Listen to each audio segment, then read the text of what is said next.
Look, you want to talk about terrorism? There's also American terrorism.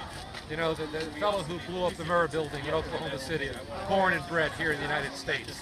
So many of the shootings and other actions that have happened in this country by Americans. So let's not make this about religion.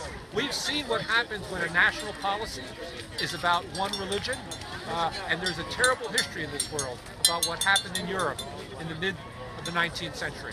Donald Trump is playing with the same racist policies with his executive order.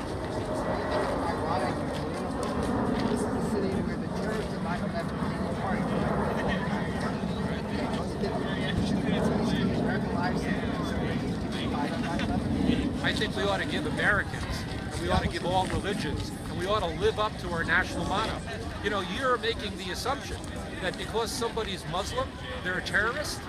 That's, well, you know what you've said to me. You've said to me, shouldn't we take into account the terrorists? Well, just because a terrorist was a Muslim, if there was a terrorist who was a Christian, are we going to ban Christians? Of course not. But the question you're asking implies that there's. Well, I'm going to disagree with you respectfully. The question you're asking implies that a particular religion should be banned because of the actions of its new terrorists. And we've seen terrorist actions by people of all religions, of all faiths, of all beliefs.